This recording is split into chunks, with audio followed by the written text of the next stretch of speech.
Shalom Aleichem, que a paz do Senhor Jesus esteja no seu lar, com a sua família e na sua vida. Apocalipse 12:11. E eles o venceram pelo sangue do Cordeiro e pela palavra do seu testemunho, e não amaram as suas vidas até a morte. O plano de fundo deste capítulo reflete sobre a visão que João teve em Patmos sobre a igreja do Senhor Jesus sendo perseguida e como Deus nos concede a vitória. Eles o venceram pelo sangue do Cordeiro, pela palavra do seu testemunho, e não amaram suas vidas até a morte. Venceram quem? O adversário e inimigo de nossas almas, o diabo. Quem venceu o diabo? Os filhos de Deus. Quem são os filhos de Deus? São todos aqueles cuja maneira de viver professam que Jesus Cristo é o Senhor e Salvador da humanidade. Na Bíblia temos o Antigo e o Novo Testamento. No Antigo Testamento vemos como uma sombra as coisas que estariam por vir. Ou seja, na Antiga Aliança, Deus avisa como destruirá a morte. E no Novo Testamento, ou Nova Aliança, Deus cumpre essa profecia destruindo a morte, aniquilando o império do diabo e o poder do pecado que exercia sobre os homens. No princípio, Deus criou os céus e a terra. Esse é o primeiro verso do primeiro capítulo do primeiro livro da Bíblia, isso conhecido como a origem da criação. E na história, no hebraico, temos uma conotação mais forte. Bereshit bara Elohim et hashamayim ve'et haaret, o que significa, no princípio criou Deus os céus e a terra. No hebraico antigo, a comunicação da escrita era através de símbolos, e Bereshit, princípio, começa com B, ou beta, que por sua vez simboliza uma casa com teto aberto. E a frase traz a mensagem que o líder sairia da casa do Pai nos céus para oferecer sacrifício pela terra. Essa teoria é clara, porém bem profunda. Deus diz em sua palavra que declara o fim desde o princípio e os tempos antigos desde o que ainda está por vir.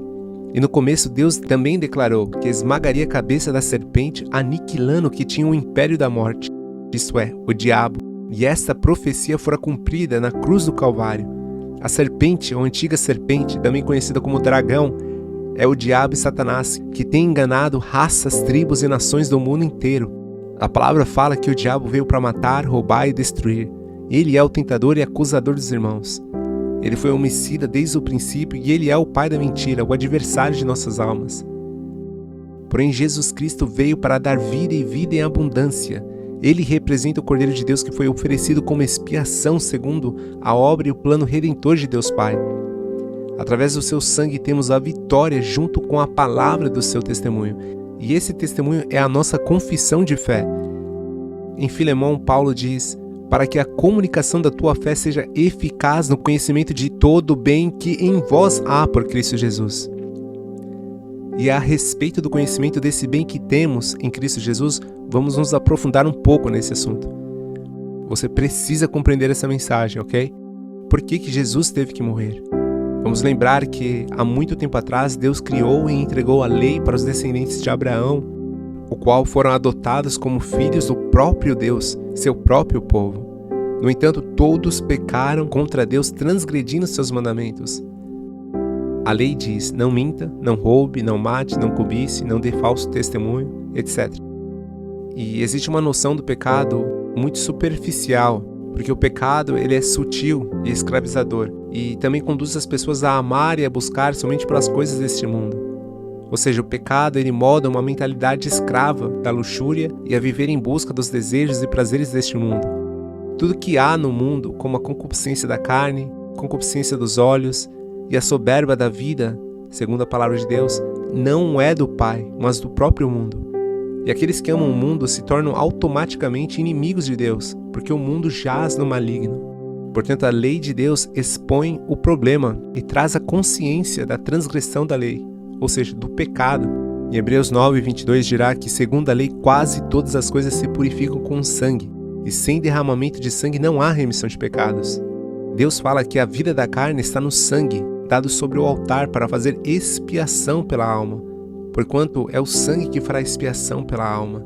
E antigamente, os sacerdotes faziam sacrifícios de animais como cordeiros, usando sangue, borrifando sobre as pessoas, sobre as suas vestes, para remover os pecados e as culpas do povo. Isso como um mandamento de Deus.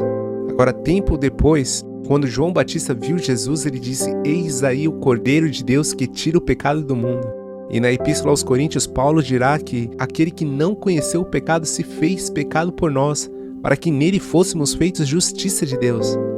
Embora Deus seja o único legislador e também o justo juiz, ele entregou a lei ao seu povo com o intuito de que houvesse ordem, respeito e liberdade entre eles. Isso falando dos hebreus que eram considerados como escravos no Egito. Contudo, em desobediência, todos infringiram a lei. E até hoje também nós quebramos a lei de Deus. Você pode dizer que você não precisa cumprir a lei de Deus, porém Cristo também nos deixou mandamentos para ser cumprido. A lei diz: não cobice nada, fazenda, casa, animais, pertence, esposa de seu vizinho. E Cristo dirá: se você desejar, se você cobiçar no seu coração, você já quebrou a lei. A lei dirá: não mate. Mas Cristo dirá: se você chamar uma pessoa de estúpido ou idiota, você será réu de juízo. Em outras palavras, aos olhos de Deus ninguém é inocente, porque até mesmo em pensamentos infringimos seus mandamentos. O pecado é a transgressão da lei. E a lei de Deus condena o pecado. A Bíblia dirá que o salário do pecado é a morte. Em outras palavras, o pagamento de uma vida de pecado é a morte. A realidade da transgressão da lei de Deus é muito mais a fundo do que pensamos.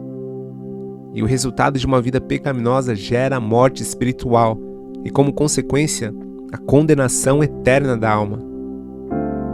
E como todo magistrado que pune os culpados, o justo juiz exercerá juízo, punindo os culpados, fazendo com que toda dívida também seja paga. Surge então uma consciência dos nossos erros e falhas, e a convicção que somos pecadores e estamos condicionados ao veneno que o pecado injetou em nós. No entanto, Deus também proveu um antídoto como solução. Todo pecador precisa entender que em vida podemos encontrar o perdão de Deus. Esse é o antídoto para o pecado, e está no sacrifício do Filho de Deus. Jesus Cristo é a resposta. Ele é o Salvador dos pecadores. Ele é o Salvador do mundo. Cristo pagou a multa e a infração que cometemos contra a lei de Deus. Os meus e os seus pecados foram limpados por Jesus Cristo, isso permitindo que Deus legalmente nos absolvesse da punição eterna que teríamos que enfrentar. Jesus Cristo nos declarou inocentes para com Deus, quitando assim as nossas dívidas, levando sobre si o castigo pelos pecados da humanidade. Através do Espírito Santo, Cristo ofereceu a si mesmo a Deus como sacrifício perfeito e para sempre, assim purificando nossa consciência de tudo aquilo que praticamos no passado, presente e futuro, e de toda a obra considerada como morta. E tudo isso para, em liberdade de vida, adoremos ao Deus vivo em espírito e em verdade. Não existe, não existiu e não existirá pessoas boas e que nunca quebraram a lei de Deus. A lei de Deus ela é perfeita, ela é celestial, ela é santa, ela não é da terra. É preciso entender que não há possibilidade de tentar fazer o correto ou o certo para ir para o céu. A resposta está em Cristo Jesus. E como confissão desse testemunho, a Bíblia dirá, em Romanos 10, 9 e 10, a saber, se com a tua boca confessares ao Senhor Jesus e em teu coração creres que Deus o ressuscitou dos mortos, serás salvo, visto que com o coração se crê para a justiça e com a boca se faz confissão para a salvação. É necessário saber escolher receber o perdão de Deus. E para receber esse perdão é preciso se arrepender dos pecados e crer em Jesus Cristo. Se arrepender significa deixar os atos que nos afastam de Deus. Tudo aquilo que é considerado transgressão da lei, infração da lei de Deus, é considerado pecado. Se arrepender significa deixar esses atos que nos afastavam de Deus e crer que Jesus se entregou naquela cruz do Calvário por pagar os nossos pecados. E ao terceiro dia ele ressuscitou, conforme já profetizado há muitos e muitos anos atrás. E para aqueles que creem em Jesus, Deus promete dar a vida eterna, porque a vida eterna está em Cristo, para aqueles que creem em Cristo. E em vida na terra, como presente, cada pessoa terá uma experiência de transformação espiritual chamada o nascer de novo. E seus desejos estarão alinhados com o coração de Deus. Também é preciso continuar crescendo em fé e na graça através do conhecimento e leitura da Bíblia, que é a palavra de Deus. Aquele que não conheceu o pecado fez pecado por nós para que nele fôssemos feitos justiça de Deus. Sendo, pois, justificados pela fé, temos paz com Deus por nosso Senhor e Salvador Jesus Cristo. Recapitulando, Jesus fez por nós aquilo que não poderíamos ter feito. Éramos escravos dos desejos da carne, porém fomos resgatados do pecado e feitos livres para servir a Deus. Estávamos debaixo da ira de Deus, agora Deus retira a sua ira de nós e nos torna filhos amados. Éramos inimigos de Deus e a parede que nos separava é quebrada e agora somos amigos de Deus. Agora, em Cristo Jesus, nós que antes estávamos longe, fomos aproximados mediante o seu sangue. Deus agora nos declara justos, de culpados, ou seja, de culpados para inocentes.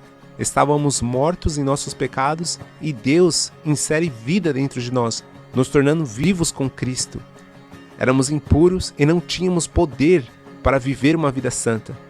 Então o Espírito Santo vem sobre nós, o que agora cremos, e Ele nos capacita a viver santificados e participantes da santidade de Deus. Aleluias! Eu quero abençoar a sua vida com uma oração. Senhor, eu te agradeço pela tua palavra. Pai, eu te louvo pela ação de Cristo Jesus na cruz do Calvário, por ter resgatado um povo para si da potestade das trevas, nos transportando para o teu eterno e glorioso reino. Deus, seja engrandecido. Aleluias, Pai, eu te agradeço, Senhor Deus, pela redenção do sangue de Jesus e pela remissão de nossos pecados. Senhor Deus, muito obrigado pela paciência, misericórdia, compaixão, pela graça, favor, amor, pelo poder que nos concedeu através do testemunho de seu Filho amado. Foste morto e com o teu sangue compraste para ti homens de toda tribo, raça, língua, povo e nação. Senhor, tu és o nosso Deus, tu és o nosso Rei. Ordena salvações para os teus filhos, Deus. Pois por ti venceremos os nossos inimigos, pelo teu nome pisaremos os que se levantam contra nós. Quem é que vence o mundo, senão aqueles que creem que Jesus Cristo é o Filho de Deus, para a glória de Deus? Senhor, seja exaltado e magnificado, engrandecido por todos os teus feitos para sempre. Eu te agradeço, Senhor Deus, pela vida de cada ouvinte. Deus, eu oro para que essa palavra não volte vazia, mas cumpra todos os propósitos a ser enviada, para que ela possa entrar no coração de cada pessoa, e se há alguma prisão, cadeia, cela ou algema, seja destruída em nome de Jesus. Pai, Abba, também eu peço por misericórdia, Deus. Misericórdia, Senhor Deus, e segundo a tua benignidade, apaga as nossas transgressões, segundo a multidão das tuas misericórdias. Lava-nos completamente de todo tipo de iniquidade e purifica-nos de todo tipo de pecado, Senhor. Deus, tu és o nosso advogado e juiz. Assim como tu nos perdoaste, Senhor Deus, nós liberamos perdão sobre aqueles que nos ofenderam e pedimos também perdão por ter ofendido tantas e muitas pessoas sem saber, Deus. Pai, pelo amor do teu nome, nos ajuda sempre em vida a andarmos na luz como tu estás na luz e também termos comunhão uns com os outros para com que o sangue de Jesus, teu Filho amado, nos purifique de todo pecado. Derrama sobre nós, Senhor, o temor do Senhor, um temor saudável do Senhor, e nos concede o espírito de sabedoria para que possamos discernir o bem e o mal em um plano mais profundo espiritualmente falando, Senhor Deus, e assim podermos alegrar o teu coração. Pai, em nome de Jesus, destrua toda serpente que tentou ou tenta matar o nosso ministério, Senhor. Tudo aquilo que tentou influenciar a nossa vida para o caminho errado, Senhor. Pai, eu te agradeço porque foi para isso que Cristo Jesus se manifestou, para desfazer e destruir as obras das trevas. Brilha, Senhor, a luz da tua glória sobre o teu povo e manifesta o poder do teu reino e aviva a tua obra, Senhor Deus, no meio do teu povo. Ajuda o teu povo a despertar para a consciência do teu reino e das coisas do alto. Pai, eu oro para que as pessoas possam despertar em vida na tua palavra e que a tua palavra também possa despertar as nossas vidas verdadeiramente, assim como ela é, Senhor. Também eu peço a ti para que o Senhor cure, Senhor Deus, os que estão enfermos, segundo a tua palavra, segundo está escrito, pelas tuas pisaduras nós fomos sarados. Sara, Senhor, o teu povo. Aleluia, e seremos sarados. Não abandona as obras das tuas mãos, Senhor Deus. Guarda o teu povo, em nome de Jesus. Que o Senhor te abençoe e te guarde, que o Senhor faça resplandecer o seu rosto sobre ti e tenha misericórdia de ti. Que o Senhor levante o seu rosto e te dê paz, muita paz. Deus te abençoe.